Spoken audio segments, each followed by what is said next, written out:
pessoal, estamos começando mais um Espia na Rádio aqui na Rádio Vovó Dedé, exatamente às 2 horas da tarde desse dia 12 de abril de 2022. Hoje recebendo a professora Lilma Ing, que é professora de violino e viola da Universidade Federal do Ceará, grande amiga, parceiraça aqui da casa, a gente já teve vários encontros. E Lil, eu sei que você atua com vários projetos de música, a gente vai conversar bastante sobre isso, mas para conversar aqui com você hoje, nós temos João Lucas, e aí, pessoal? Eu aqui, Amando Capalbo e Pedro Linhares. Boa tarde. Primeiramente, boa tarde, né, Lil? A gente, enfim, tem um prazer imenso de recebê-la aqui novamente, você como professora e que faz esse trabalho que a casa também vem desenvolvendo há um bom tempo. Mas para começar, assim, antes da gente desenvolver esses trabalhos, conversar um pouco sobre eles, como começou a sua vida com a música?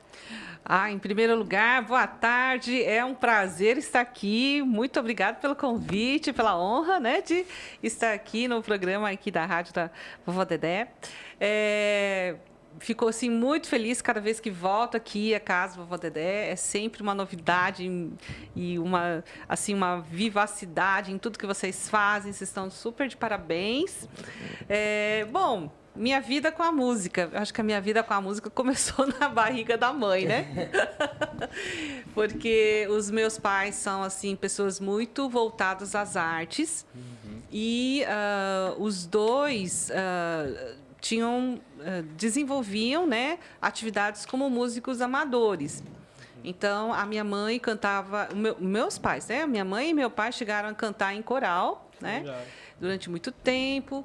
E depois o meu pai, ele era músico de instrumentos chineses. Então, um instrumento que é parecido com uma lira, né, que é chamado pipa, que é um instrumento chinês. Ele tocava em casa.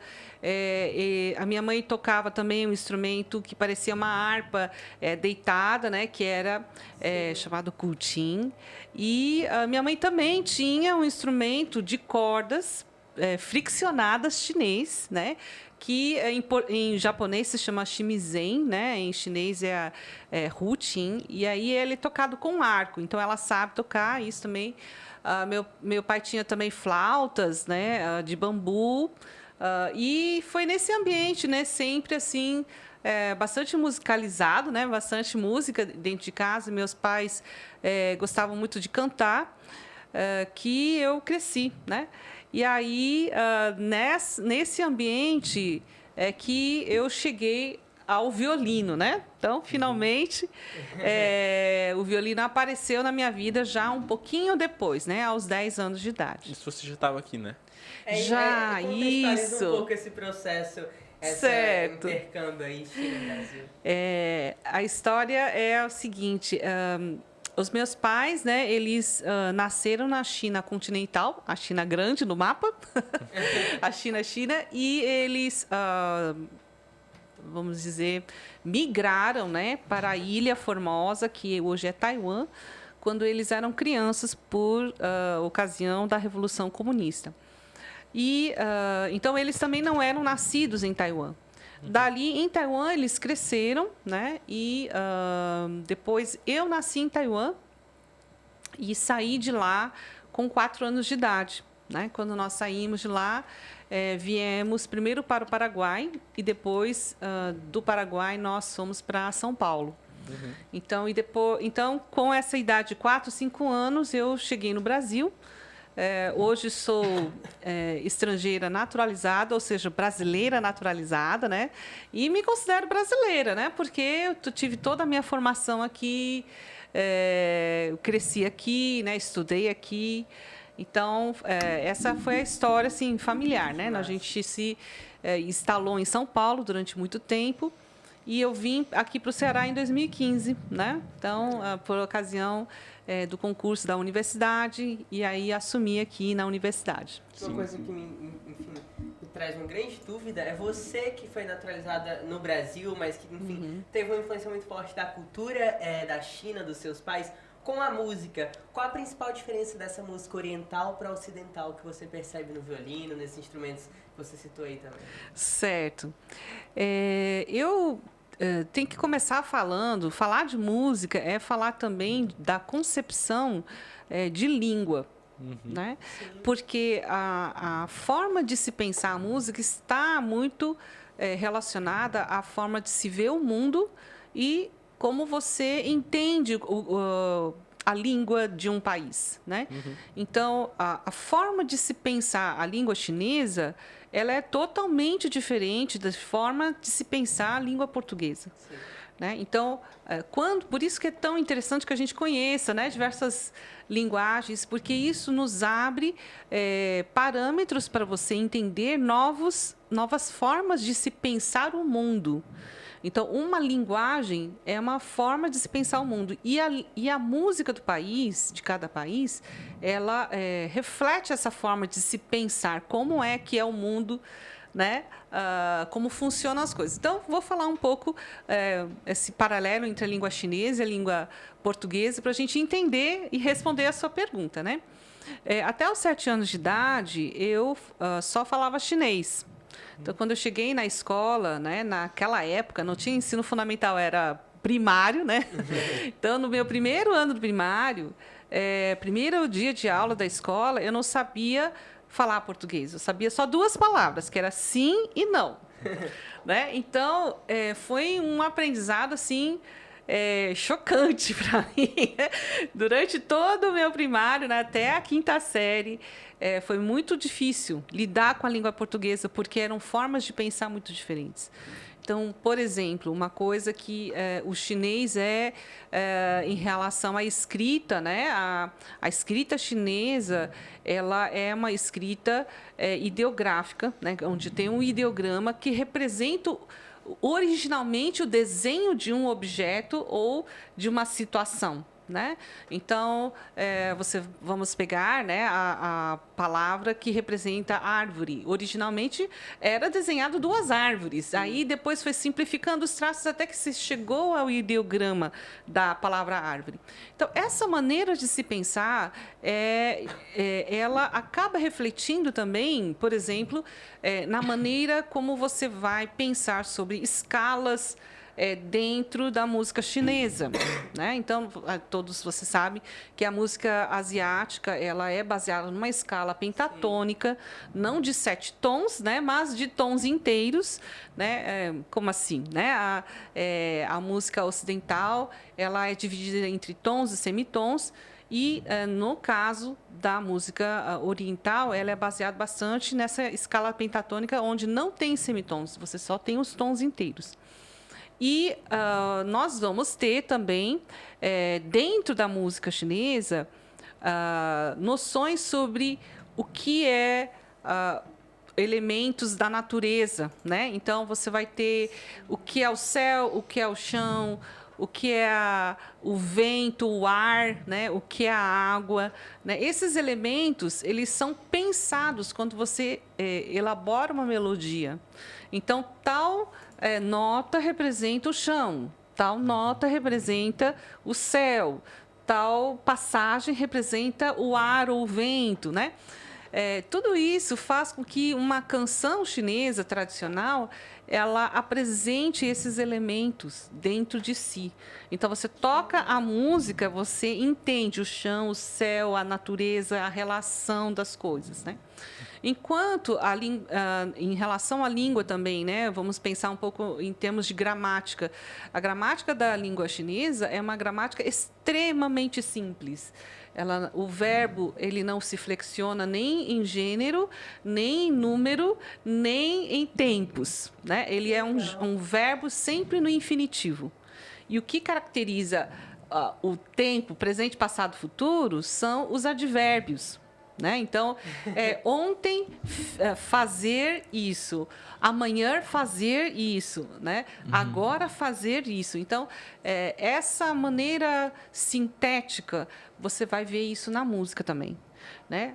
A língua chinesa ela é como as palavras, elas são mais... vamos dizer, monossilábicas, se é que a gente pode dizer isso, né? Porque elas não são divididas em sílabas, mas cada som representa uma palavra, você, quando pensa na música, isso vai acontecer da mesma maneira, né? Enquanto na língua portuguesa, nós temos uma complexidade na gramática, né? Onde você vai flexionar o tempo, o gênero, todas essas variantes, e você vai ter também a flexão dos adjetivos, né? Os adjetivos acompanham o gênero e o número, né? E aí você... é uma outra maneira de se pensar um discurso.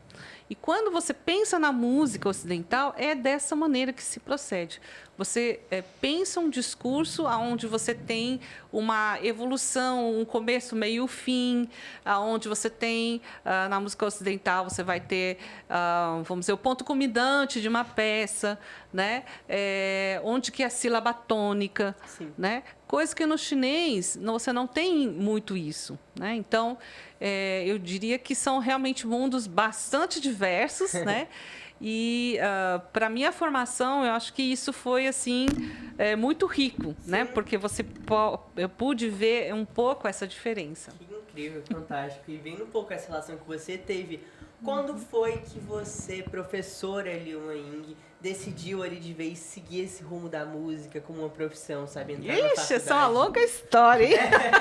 Sentado para escutar. A gente tá. Vamos lá. Vamos lá. Bom, gente, quando eu tinha, né, meus 10 anos de idade, a minha tia, que é violinista profissional, né, ela mora lá na Espanha, ela veio nos visitar aqui no Brasil. E, na bagagem, ela trouxe, então, um presente para mim, que era um violino 3/4, um violino de criança, né? Uhum. Então, eu não escolhi o violino, né? Ele me escolheu, né? Ele chegou até as minhas mãos. Aí ela chegou e falou, olha, eu trouxe um presente para você. Tá aqui o violino, agora você vai estudar violino, né? Então, ela me levou ela levou a minha mãe, eu, né? Nos levou para o centro de São Paulo. E como ela não conhecia São Paulo, né? Mas ela falava espanhol e inglês, né? E minha mãe não falava português, não fala até hoje. Então, sério, fala muito pouco, né? Mas então a minha tia, ela achou um conservatório e me matriculou lá. E era um dos conservatórios mais tradicionais, né, de São Paulo, que foi o Conservatório Dramático Musical de São Paulo. É um conservatório que foi fundado em 1930, lá pelo Mário de Andrade, eu não tenho a data certa, mas ele foi fundado pelo Mário de Andrade. E tinha, assim, era um dos conservatórios mais tradicionais, mais conservadores, né? Uhum. E tinha lá uma professora, né? Enfim, tinha um processo todo, que era um processo muito tradicional de ensino, aonde você tinha que fazer 1 ano de teoria musical antes de poder pegar no instrumento. Meu Deus. Então, eu tinha uma professora, aos 10 anos de idade, eu fui assistir a aula de teoria. E essa professora, ela devia ser, assim, a professora de Mário de Andrade, que ela era já bem idosa.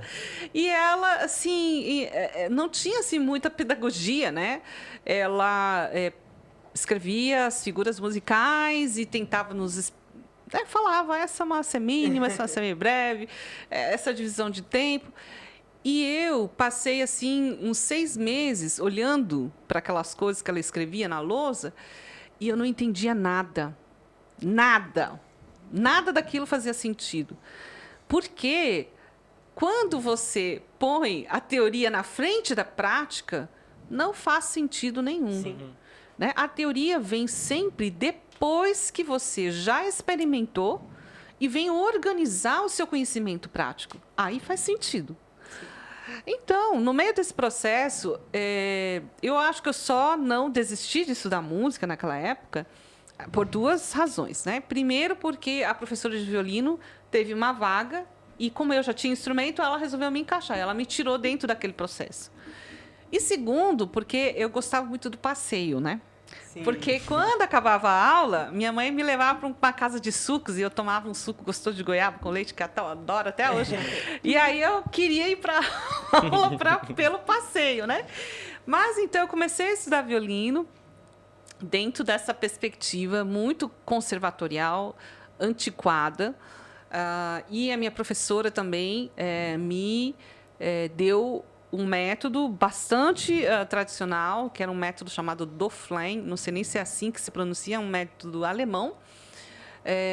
E ela me passou esse método, e esse método, ele, como talvez vários, né, professores podem se identificar com isso, ele começava com as cordas soltas do violino em semibreves, ou seja, na quarta corda, ou seja, o aluno tinha que sustentar o braço levantado na quarta corda durante longuíssimos 4 tempos da semibreve. E ela deu a seguinte instrução para mim: olha, você vai para casa, vai estudar, isso aqui é na corda sol, né? E aí, do primeiro dedo lá, segundo dedo si, enfim. E aí, você não pode deixar o arco ficar torto, né? Tem que deixar o arco paralelo ao cavalete, né, do instrumento, e não pode tremer o arco. Aí, com essas instruções, eu fui para casa. Só que eu não sabia como é que fazia para o arco não tremer. Sim. Como sustentar o braço durante 4 tempos. Então, foi uma tortura. Foi um processo muito difícil de aprendizado, porque quando você coloca um aluno iniciante que não tem o preparo muscular necessário para o estudo do instrumento e põe um método que coloca páginas e páginas de semibreve, exigindo desse aluno um controle muscular que ele não tem, é muito frustrante. Então, é um preparo longo, né? É um preparo que você precisa ter antes de você encarar o estudo do instrumento. E aí, foi assim, anos de tentativas e erros, aonde o professor fala, toque desse jeito, só que não fala como você chega no resultado. Eu passei por diversos processos onde culminaram na minha quando eu fui fazer a graduação, né? Então fiz bacharelado em violino na USP com uma professora que é minha grande mentora, a quem eu devo tudo, que é a professora Maria Vishnia, né? Hoje ela já está aposentada. É uma violinista maravilhosa, uma das maiores violinistas que o Brasil já teve, né? Ela está aposentada já bem velhinha. E culminaram que, no final desse processo, no bacharelado, no meu último ano, eu tive uma conversa com a minha professora, né? Porque quem estuda o instrumento sabe que a relação que um aluno tem com o professor de instrumento é uma relação de muito respeito, muita proximidade, sim, porque é o professor que está intimamente corrigindo você na sua postura, sim, nas suas questões musicais, né? E eu tive, então, essa conversa. Eu falei: professora, eu vou me formar, porque é meu último ano, né, da faculdade, mas depois eu não vou mais trabalhar com a música, eu vou desistir. E ela ficou chocada, né? Falou: mas como? Por que você vai desistir? Você está indo tão bem, né? E eu falei: porque eu não estou satisfeita com o que eu estou fazendo. Falei: porque eu sempre vou amar a música, sempre vou amar o violino, mas o violino, para mim, né? Porque eu via meus colegas pensando de formas diferentes, mas para mim o violino, só estudar um instrumento não me satisfaz intelectualmente. Eu me sinto emburrecendo.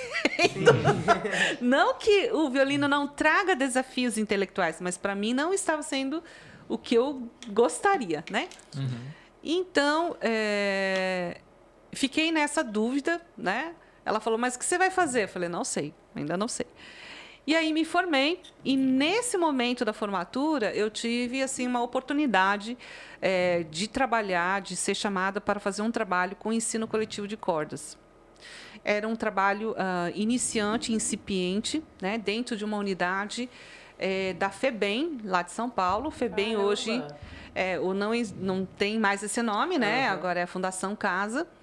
E a FEBEM, naquela época, onde tinha um núcleo de um projeto social chamado Projeto Guri, lá em São Paulo, um projeto muito grande, e eles estavam iniciando uma nova metodologia dentro desse projeto, que era o ensino coletivo. O ensino coletivo de cordas já existia no Brasil, fazia algumas décadas, mas não eram tão conhecidos. né? Não era uma metodologia tão difundida. Mas, a partir desse trabalho do Projeto Guri, ele começou a ser aplicado em todos os polos, e o Projeto Guri que eu trabalhei nesse momento, era em 1995, tinha poucos polos do Projeto Guri, acho que uns 2 ou 3, se não me engano. Depois, anos depois, o Projeto Guri vai se ampliar assim, enormemente, né, de 3, 4 polos. Em 2007, quando eu assumi a diretoria pedagógica do Projeto Guri, ele já tinha cerca de 398 polos no interior e umas 180 na capital. Então, eram assim, muitas escolas, muitos núcleos, né, e todos trabalhando com ensino coletivo de instrumentos.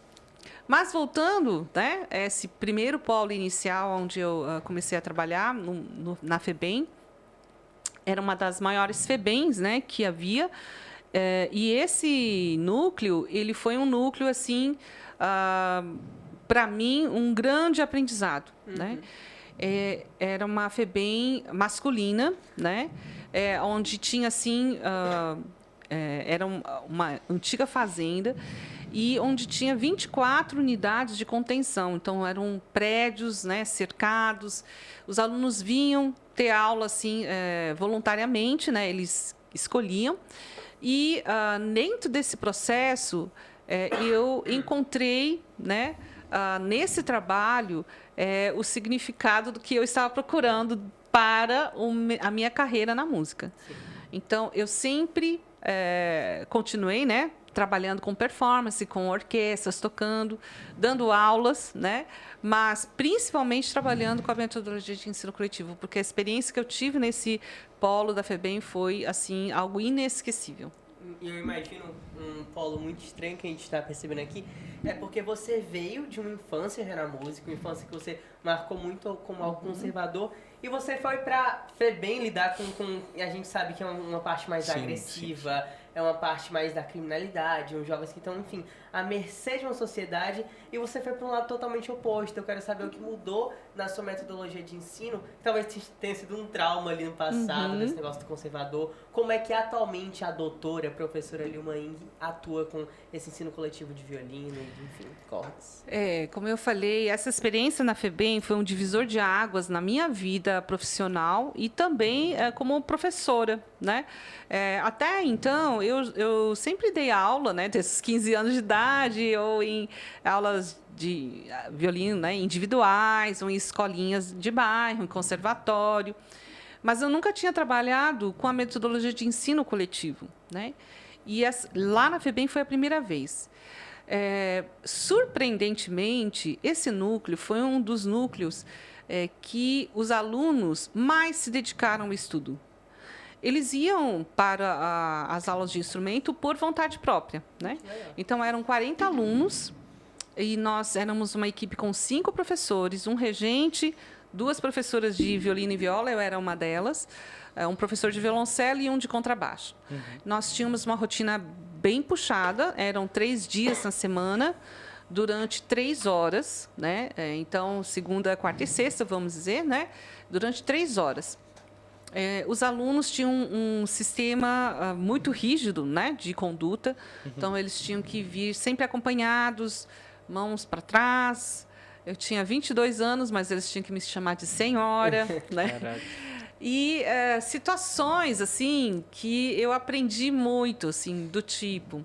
o aluno pegar o arco, ficar roendo a vareta e olhando para minha cara, e eu falar assim, fulano, senhor tal, faça favor de tirar o arco da boca, e ele continuar roendo, olhando para mim, para ver se eu ia ficar nervosa, se eu ia perder a linha. E aí os colegas depois vinham, né? Senhora, não se preocupe que a gente vai conversar com o colega lá no quarto. E depois, a aula seguinte, o mesmo aluno vinha assim, mansinho, assim, né? Porque eles gostavam das aulas. E quando alguém não se enquadrava, os colegas davam uma mãozinha, né? Ajudavam aí. E a gente acaba se envolvendo muito com o elemento humano. Sim. Não tem como você dissociar, dizer... eu sou só uma profissional e estou aqui só para dar essas aulas e não tenho nada a ver com a sua vida. Isso eu acho uma utopia e algo que, quando o professor veste essa carapuça, né? Não, o que acontece ali, né? Não tem a ver comigo, eu estou aqui só para dar minha aula. O ensino, ele acaba não sendo tão efetivo.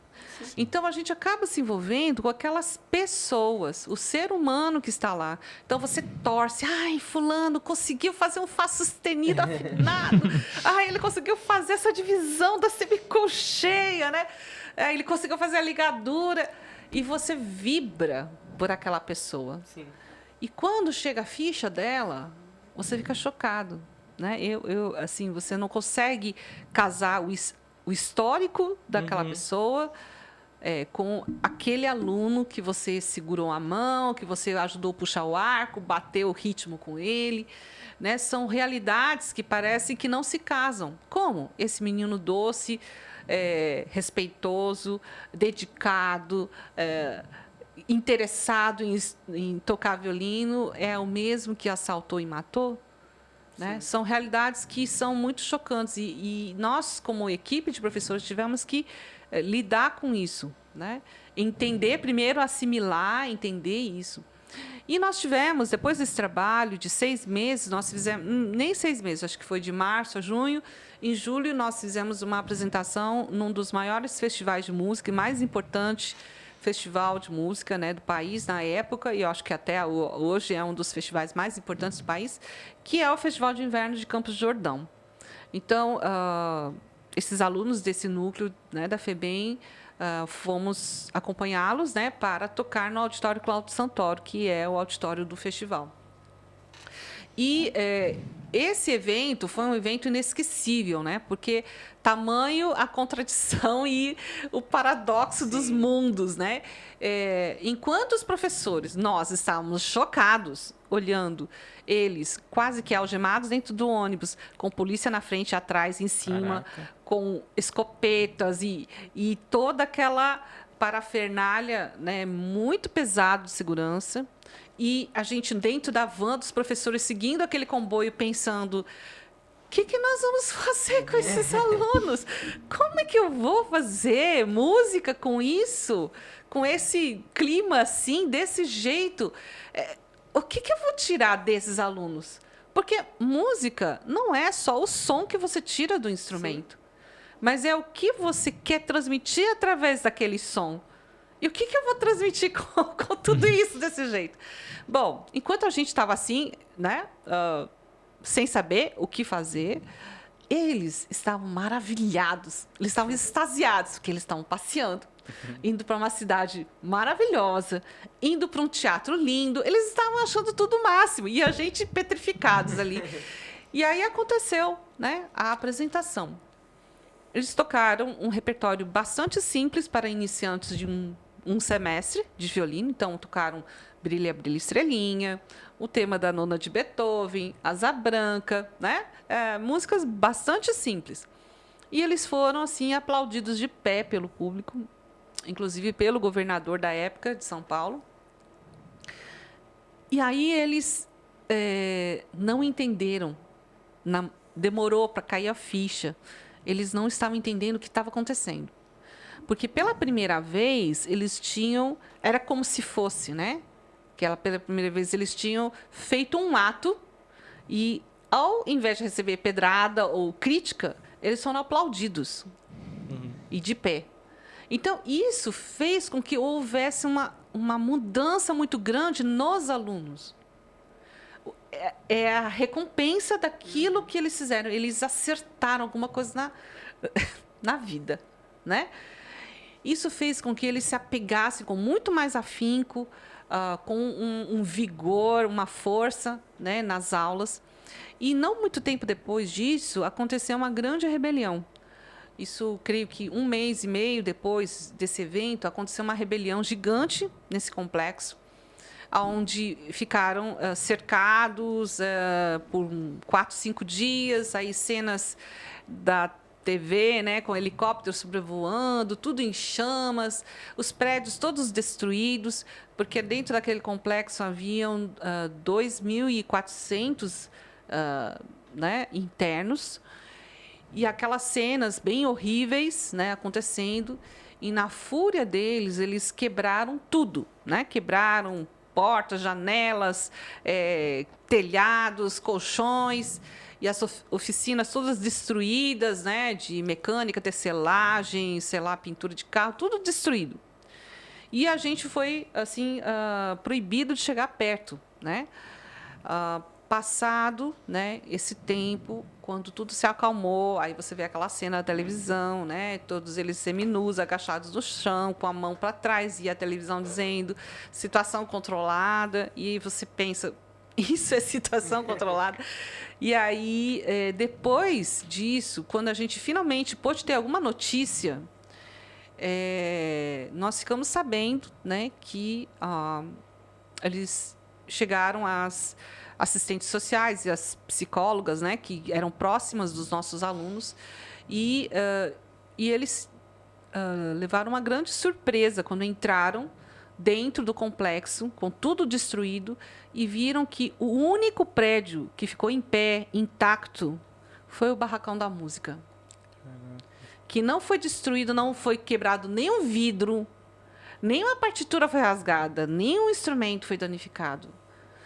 E aí, aquelas psicólogas, que eu acho que precisavam fazer um pouco de terapia, né? Chegou e falou assim, vocês destruíram tudo, porque vocês não também quebraram esse prédio aqui também.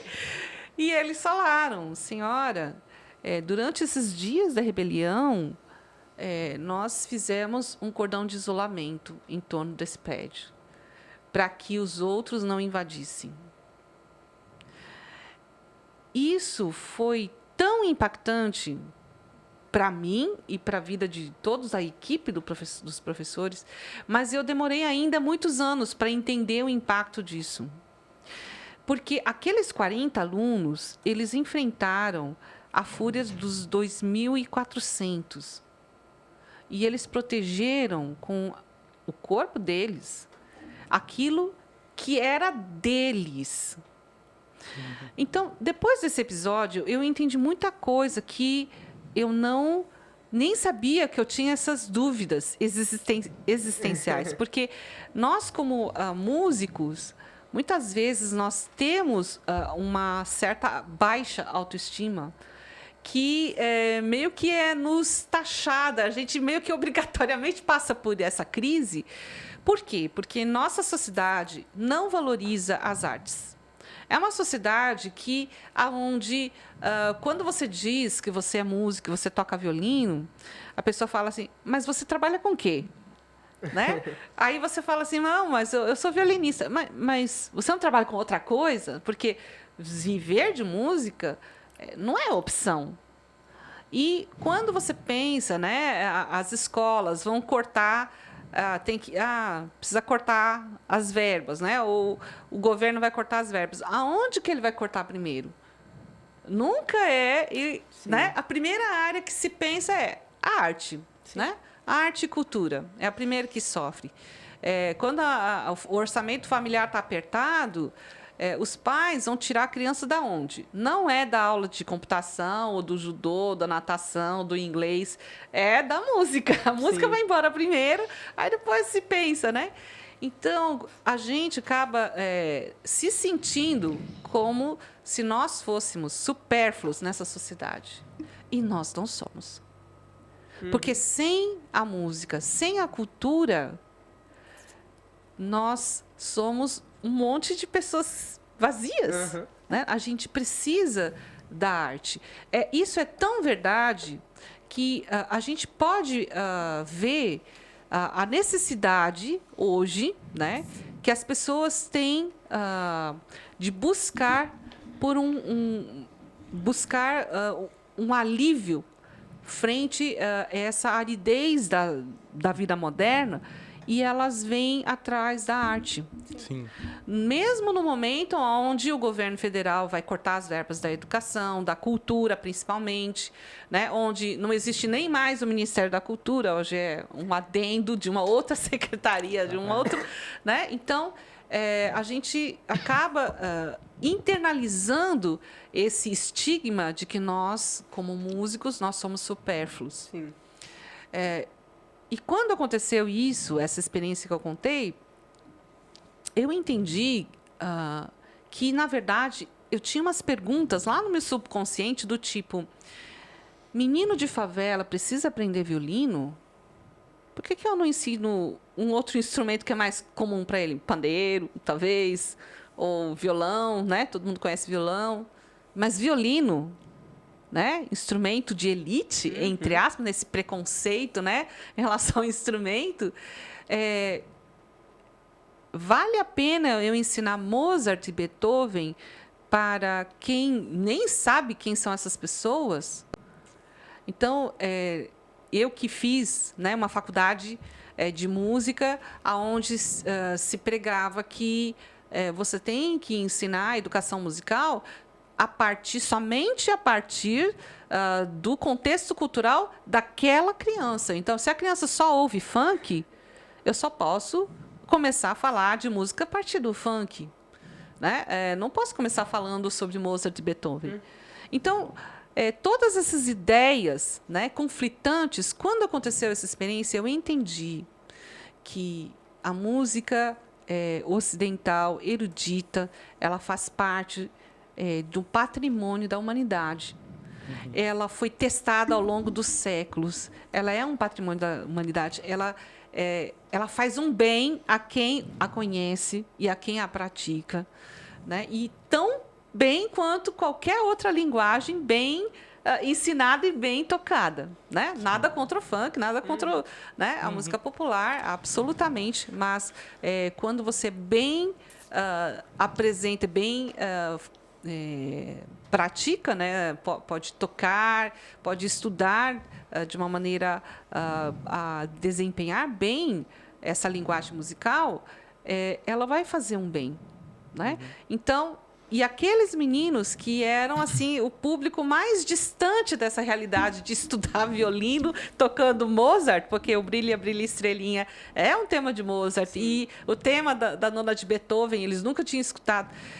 Eles sentiram que aquilo era deles. Então, quem sou eu a duvidar do valor disso, né? Quem sou eu para duvidar do valor de se ensinar violino, Mozart e Beethoven a quem quer que seja, se eles, com a vida deles, protegeram esse patrimônio?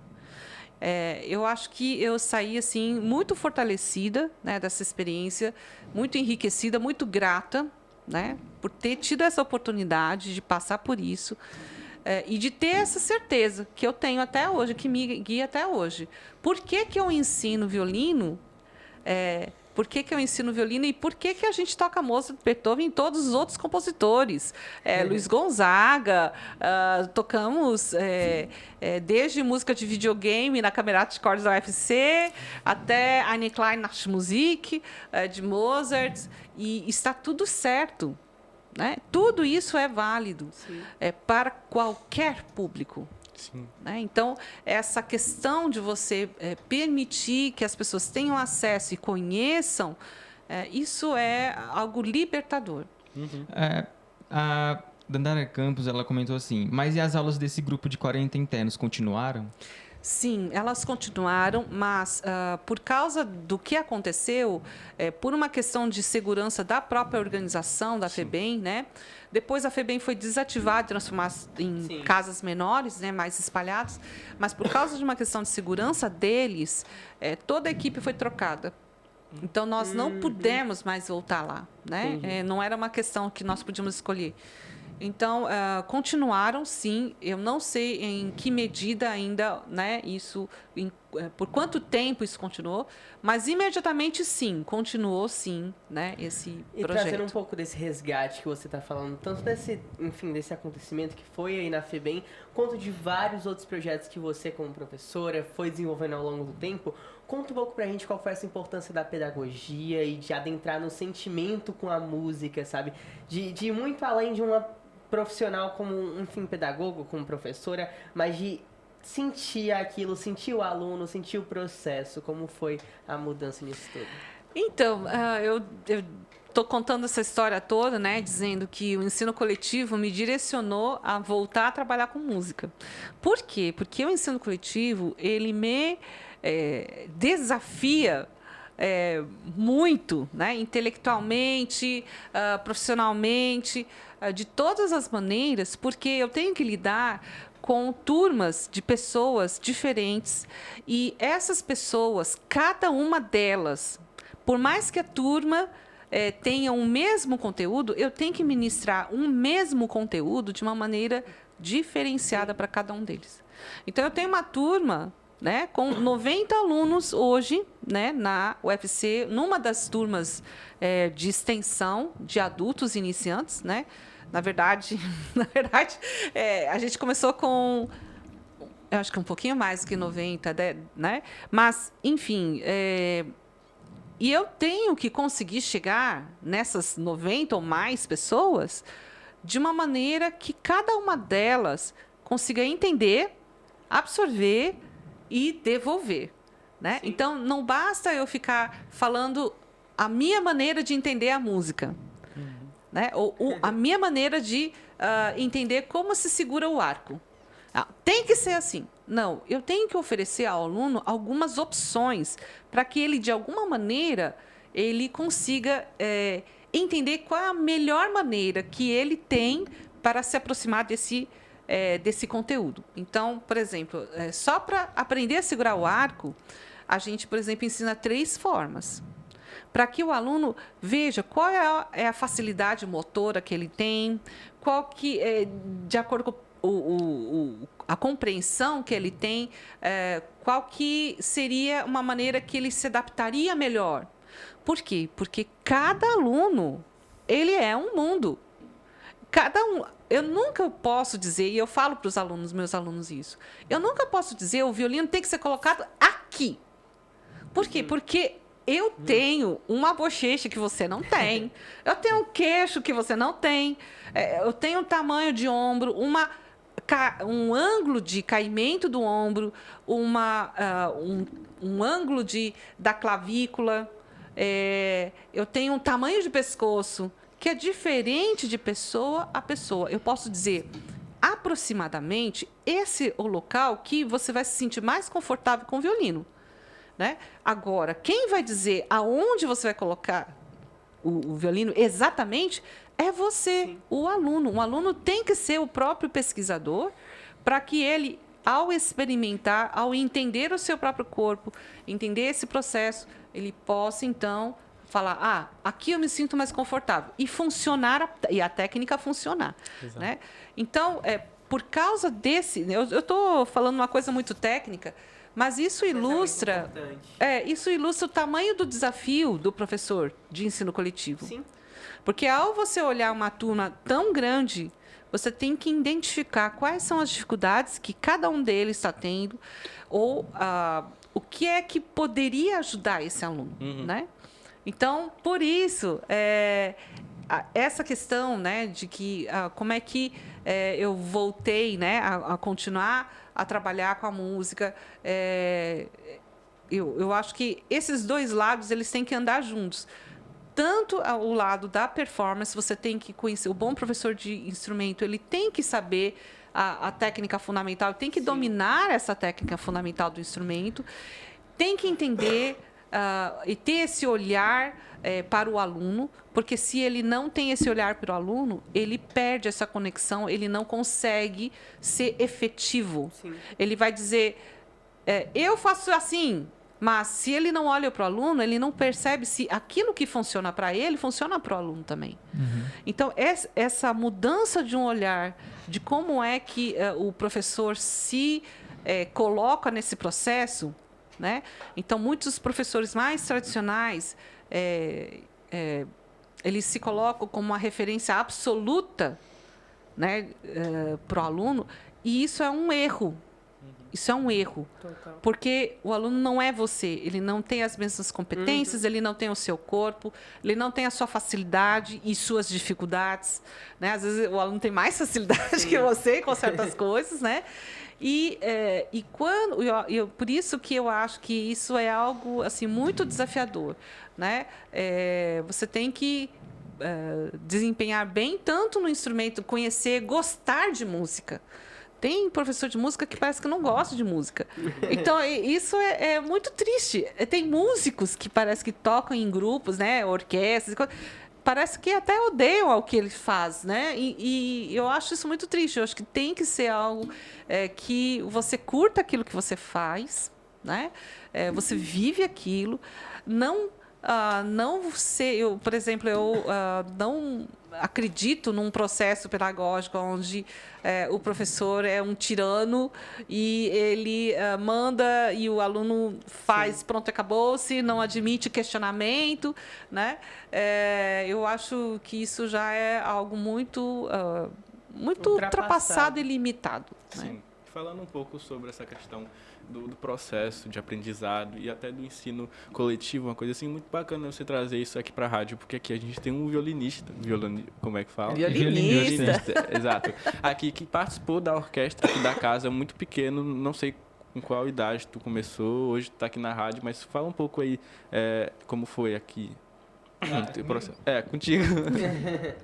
Como eu entrei na orquestra da casa? Não, é sobre essa questão do processo de aprendizado mesmo em grupo, essa questão, tu já participou, né, da orquestra aqui? Sim, ele já foi espalo durante anos. Eu vou te contar que quando eu comecei violino, eu nem sabia o que era violino. Eu comecei no SESI, meu pai me botou no violino, e só fui descobrir o que era violino no dia da aula. Aí quando eu vi, primeiro foi a parte técnica, depois foi a teórica, e aí eu gostei, então... acho que foram uns 10 alunos que começaram junto comigo. E eu acho que é muito melhor quando você faz em grupo. Porque sim, você olha a pessoa, além do professor, e você tenta copiar. E se não dá certo pra você olha para outro aluno e copia de outro aluno. E vai aprendendo assim. Começou com 8 anos, foi isso? Foi 8 anos. E, Lio, a gente sabe que você tem um processo. A gente está conversando sobre diversos processos, que, meu Deus, você como profissional é incrível, tanto na música quanto, enfim, ensinando nesse ensino coletivo. Mas a gente ouviu alguns desses processos, como o da FEBEM, como alunos mais avançados, como jovens, adultos. Mas e as crianças? O Pedro começou com 8 anos, é uma outra fase, é um outro desenvolvimento, um outro processo. Como que é essa atuação da sua pedagogia com a música, com as crianças? Olha, as crianças, elas definitivamente, elas são assim um mundo à parte e um desafio enorme. Primeira coisa, né, que eu aprendi dando aula para as crianças é que elas são inteligentíssimas e enxergam tudo, e às vezes sem falar. Então, não adianta você enganá-las dizendo uma coisa e fazendo outra. Por exemplo, se você vai dizer que ela tem que relaxar a musculatura para tocar, mas na hora que você toca, você tensiona, ela já leu isso e já percebeu que a verdade não é o que você fala, mas o que você faz. Então, a criança, lidar com criança, quanto menor a idade, eu entendo que mais preparado e melhor preparado tem que estar o professor. Então, por isso, por exemplo, nos nossos grupos de extensão, somente os monitores mais experientes atendem as crianças. Eu acho que essa ideia de que qualquer professor, o mais fraco, vai lá atender as crianças, isso é um erro enorme, porque para você realmente atender as crianças, você tem que entender todas as questões. Você tem que já não ter dúvidas sobre aquilo que você vai falar. Porque se você tiver a mais leve suspeita se aquilo que você fala de fato, tem que ser assim mesmo, se você tem alguma insegurança, ela vai ler na hora. E aí ela não vai fazer o que você fala, ela vai fazer o que você faz. Então, você não pode ter dúvida. Se eu quero que realmente seja desse jeito, eu tenho que ter certeza primeiro. Eu quero que o polegar esteja curvo. Eu quero que você mantenha a coluna reta desse jeito. Não só falando, mas agindo. Então, eu acho que as crianças, elas têm assim essa leitura de raio-x, né, da gente. Elas leem a nossa coerência. Ela não se limita as suas palavras. Então, o professor que realmente se importa com as crianças, elas sabem, não precisa falar. Não é com lindas palavras e nhen, né? Ai, que bonitinho. Não, não é isso que conquista a criança. Eu não sou uma professora nesse estilo meloso, carinhoso com as crianças. Eu sou até um pouco mais rígida, mas eu sinto esse carinho das crianças e eu sinto essa conexão com elas porque elas percebem que eu realmente me importo com elas, que eu realmente estou interessado no processo delas, que eu realmente estou torcendo para que ela vá melhor, consiga superar aquela dificuldade e ela sente, a criança sente isso. Sim, a gente está falando de um processo que tanto eu vivi, eu comecei na música muito cedo, o Pedro também viveu, começou muito cedo, você também agora, principalmente como profissão, como hobby, com tudo, porque acho que a música é tudo isso pra você. Conta um pouco pra gente desse processo que trabalhos como a Casa de Vovó Dedé, como você na própria UFC está fazendo, de desenvolvimento da música desde a infância, a juventude, a fase adulta, e qual a importância desse desenvolvimento, que é que evolui e melhora? Gente, se tem uma coisa que vai mudar a nossa cidade, nosso estado, nosso país, nosso mundo, é a música. Se tem uma coisa, eu não tenho dúvidas disso, não tenho dúvidas. Eu já vi isso acontecer em diferentes meios, em diferentes esferas, em ritmos mais rápidos, mais devagar. Mas se tem uma coisa que vai mudar o meio ambiente onde a gente está para melhor, vai mudar a concepção, vai mudar a vida das pessoas, a qualidade de vida, a maneira como elas vão pensar sobre o mundo, sobre elas mesmas, o melhorar a autoestima, né? O autoconceito que elas têm sobre a sua própria vida, sobre o seu próprio caminho, é a música e eu vou dizer, a arte. Né? É a arte.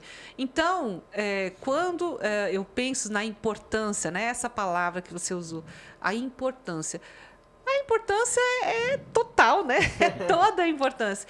Por que a gente precisa disseminar grupos de ensino musical, grupos que vão trabalhar com a arte, que vão propiciar a arte, a cultura em todos os ambientes de ensino formal, como escolas públicas, escolas de ensino regular, institutos técnicos, universidades, em organizações de ensino não formal, né, como ONGs, Projeto Social, Casa de Vovó Dedé, né, que faz um trabalho maravilhoso há muitos anos, né, comunidades, até mesmo clubes, igrejas, outras formas de ensino não formal.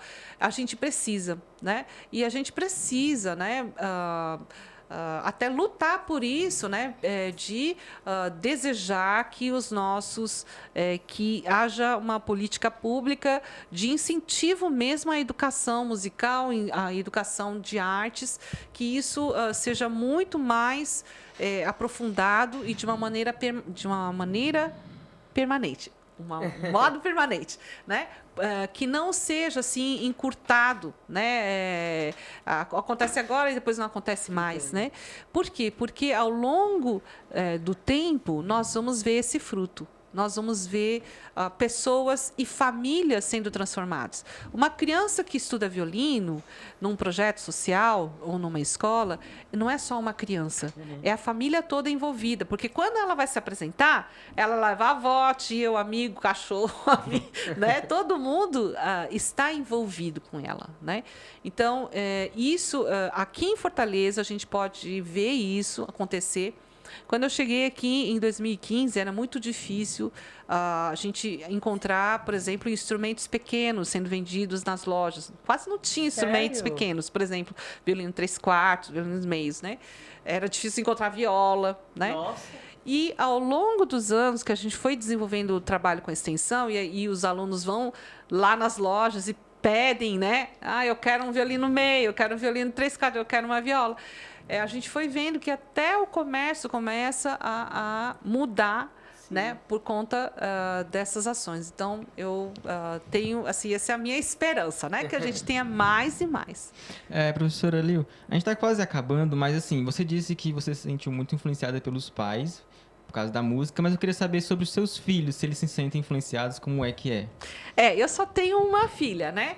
E ela nasceu assim, desde a gravidez, ela me ouvia na orquestra tocando. Toda vez que eu estava ensaiando, ela se mexia, né? Então, já dentro do ventre, né? Ela recebia essa influência. Ela, quando era bem pequenininha, estudou violino, né? Começou a estudar com 2 anos e meio. Estudar não, né? Brincar com o instrumento, né? De uma maneira bem lúdica.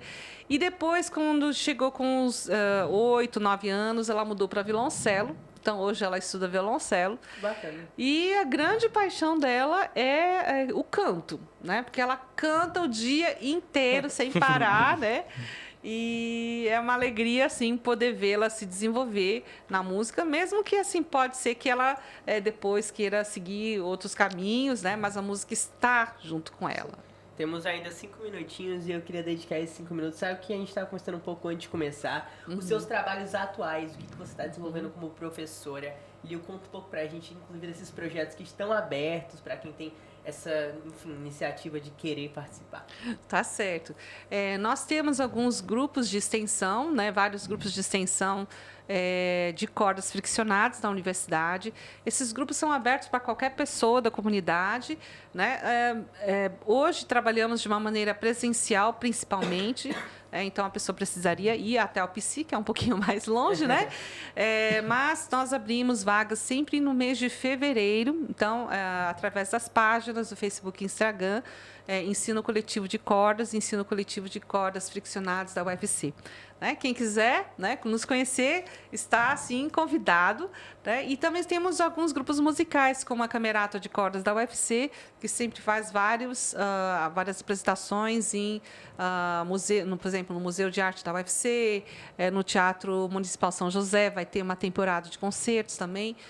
Então, quem quiser nos seguir, né, pelas páginas, siga-nos e acompanhe a nossa programação.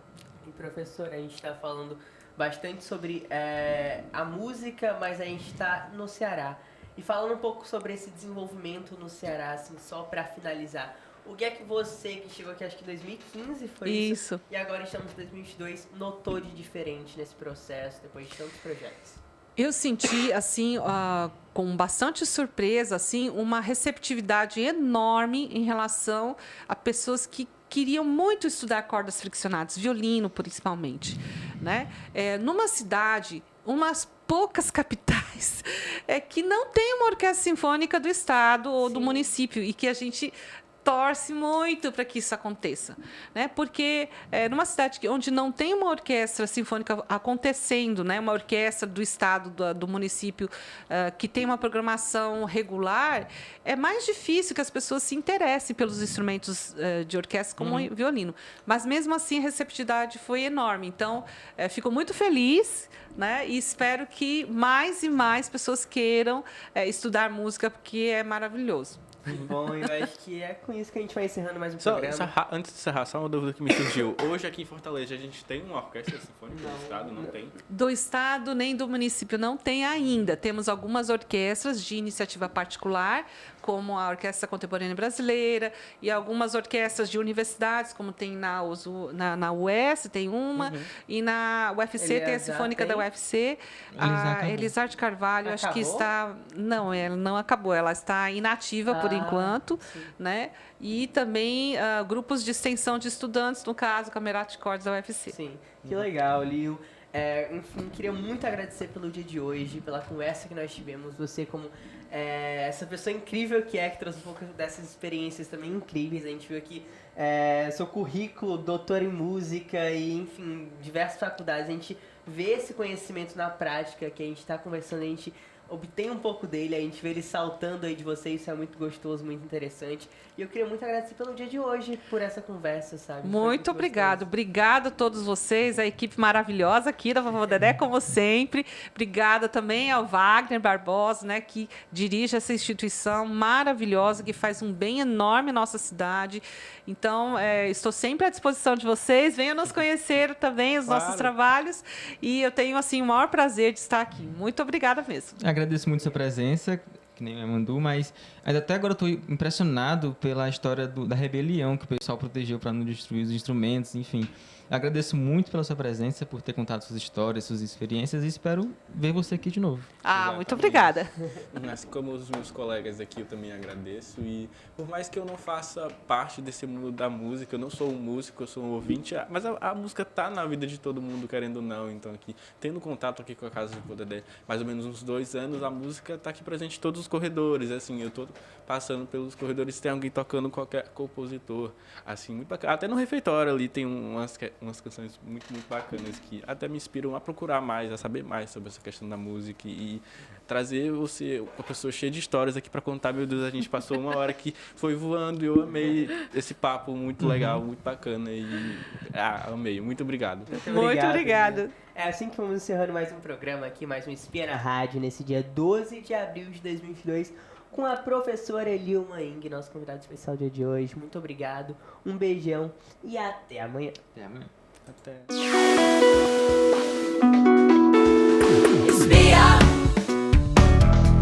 Espia na